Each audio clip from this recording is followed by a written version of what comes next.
Assalamualaikum warahmatullahi wabarakatuh. Hai teman-teman semua, apa kabarnya nih? Semoga sehat selalu ya. Kembali lagi bersama saya Khairul Asabi, yang pada kali ini saya berkolaborasi dengan teman-teman saya yaitu Nur Hikmah dan Eni Dwi Yulianti yang akan menjelaskan mengenai implementasi dan analisis mengenai teori behavioristik dan juga teori kognitif. Untuk lebih jelasnya, mari kita simak video penjelasannya. Implementasi teori belajar behavioristik.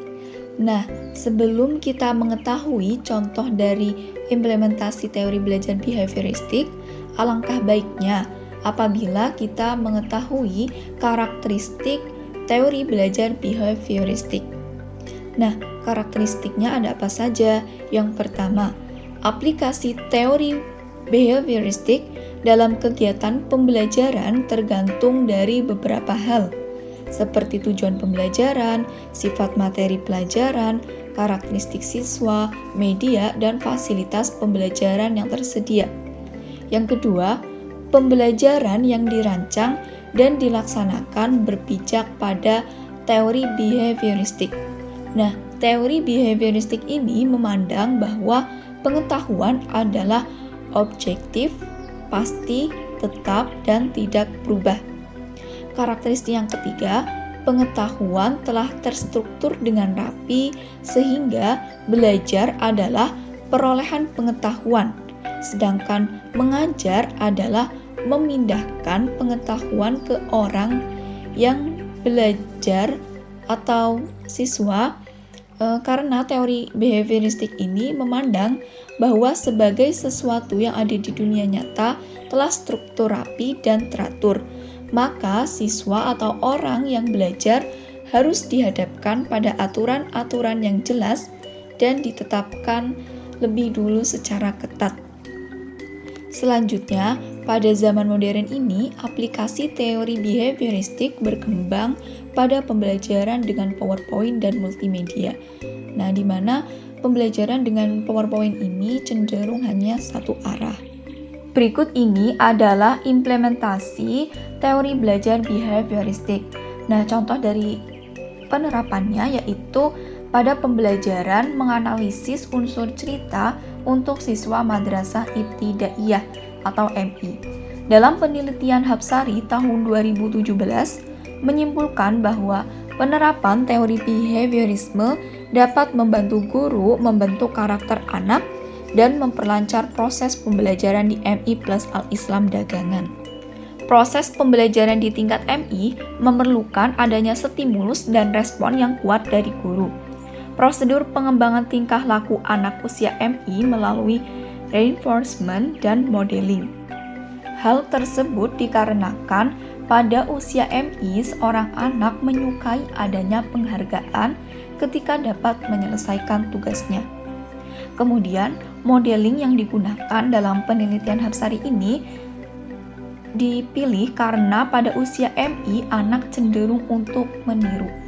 Perilaku anak lebih banyak dipelajari melalui modeling atau imitasi. Kemudian, mengapa dipilih teori behaviorisme dalam penelitian ini? Karena sesuai dengan objek anak MI yang dalam proses belajar, di mana anak usia MI membutuhkan praktik dan pembiasaan. Selain itu, dalam behaviorisme dianggap tepat karena dalam mencapai tujuan dibutuhkan adanya peran orang dewasa, pengulangan, meniru, dan penghargaan. Selain itu, usia siswa di MI tergolong siswa yang aktif. Mereka sangat senang bermain dan jarang bisa diam. Nah, maka dari itu, teori behaviorisme dipilih dapat digunakan sebagai alternatif untuk mengontrol perilaku mereka. Implementasi teori belajar kognitif.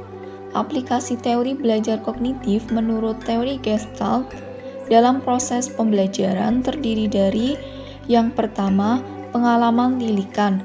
Tilikan bisa disebut juga pemahaman mengamati. Dalam proses belajar, hendaknya peserta didik memiliki kemampuan tilikan, yaitu mengenal keterkaitan unsur-unsur suatu objek atau peristiwa. Yang kedua, pembelajaran yang bermakna. Dalam hal ini, unsur-unsur yang bermakna akan sangat menunjang pembentukan tilikan dalam proses pembelajaran. Yang ketiga, prinsip ruang hidup yang menjelaskan bahwa perilaku individu memiliki hubungan dengan tempat dan lingkungan dia berada. Kemudian yang keempat, transfer dalam belajar, yaitu proses pemindahan pola tingkah laku dalam situasi pembelajaran tertentu ke situasi lain.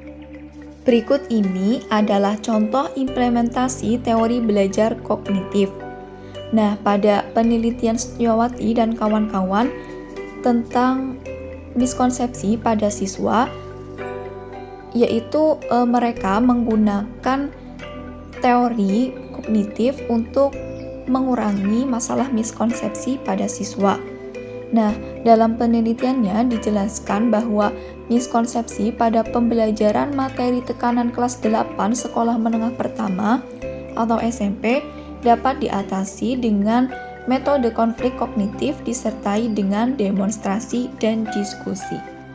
Dalam praktiknya, hasil tes evaluasi pemahaman konsep siswa yang dilakukan setelah pembelajaran terjadi penurunan persentase miskonsepsi untuk konsep pokok materi tekanan. Kemudian, persentase miskonsepsi pada kelas eksperimen yang tadinya sebesar 45,08% kini menjadi 27,83%. Maka terjadi penurunan miskonsepsi sebesar 17,25%. Hal ini menandakan bahwa metode pendekatan konflik kognitif berhasil mengurangi miskonsepsi siswa dan menambah pemahaman siswa terhadap materi tekanan. Selanjutnya, kelebihan dan kekurangan teori belajar behavioristik. Kelebihan teori belajar behavioristik yang pertama, yaitu membiasakan guru untuk bersikap jeli dan peka terhadap situasi dan kondisi belajar. Yang kedua, mampu membentuk suatu perilaku yang diinginkan mendapatkan penghargaan positif dan perilaku yang kurang sesuai mendapatkan penghargaan negatif yang didasari pada perilaku yang tampak. Yang ketiga, melalui pengulangan dan pelatihan yang berkesinambungan dapat mengoptimalkan bakat dan kecerdasan siswa yang sudah terbentuk sebelumnya. Jika anak sudah mahir dalam bidang tertentu, akan lebih dapat dikuatkan lagi dengan pembiasaan dan pengulangan yang berkesinambungan tersebut dan akan lebih optimal. Yang keempat, bahan pelajaran yang disusun hierarkis dari yang sederhana sampai yang kompleks dengan tujuan pembelajaran dibagi dalam bagian-bagian kecil yang ditandai dengan pencapaian suatu keterampilan tertentu, mampu menghasilkan suatu perilaku yang konsisten terhadap bidang tertentu. Yang kelima, dapat mengganti stimulus yang satu dengan stimulus yang lainnya, dan seterusnya sampai respon yang diinginkan muncul.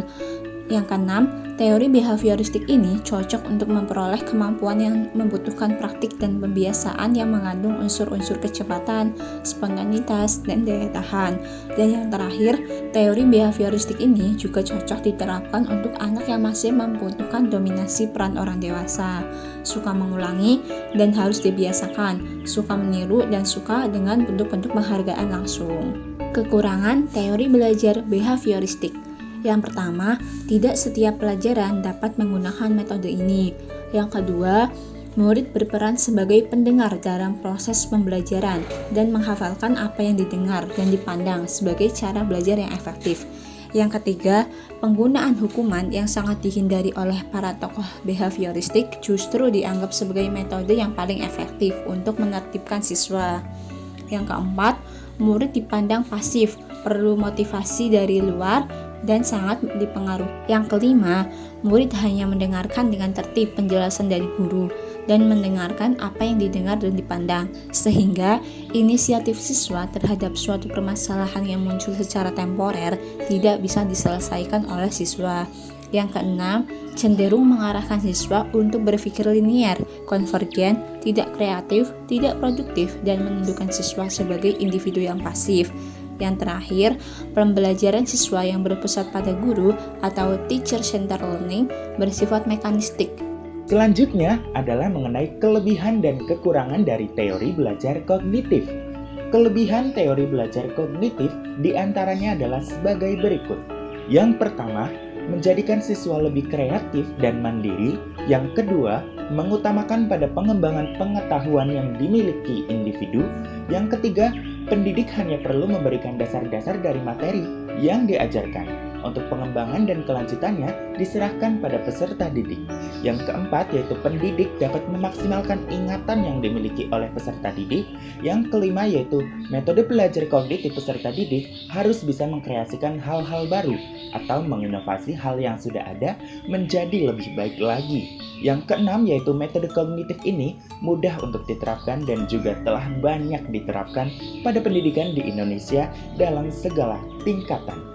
Kekurangan teori belajar kognitif di antaranya adalah sebagai berikut. Yang pertama, selalu menganggap semua peserta didik itu mempunyai kemampuan daya ingat yang sama dan tidak dibeda-bedakan. Yang kedua, ada kalanya tidak memperhatikan cara peserta didik dalam mengeksplorasi pengetahuan dan cara-cara peserta didiknya dalam mencarinya. Yang ketiga yaitu, jika dalam sekolah kejuruan hanya menggunakan metode kognitif, maka peserta didik akan kesulitan dalam praktik kegiatan atau materi. Dan yang terakhir yaitu dalam menerapkan metode ini, perlu diperhatikan kemampuan peserta didik untuk mengembangkan suatu materi yang telah diterimanya. Nah, gimana nih setelah mempelajari mengenai implementasi dan analisis mengenai teori behavioristik dan juga teori kognitif? Tentunya makin paham kan apa itu teori behavioristik dan juga apa itu teori kognitif? Demikian presentasi dari kelompok kami. Apabila ada salah kata atau kalimat dalam menyampaikan, mohon dimaafkan. Kurang lebihnya mohon maaf. Wassalamualaikum warahmatullahi wabarakatuh. See you, bye-bye.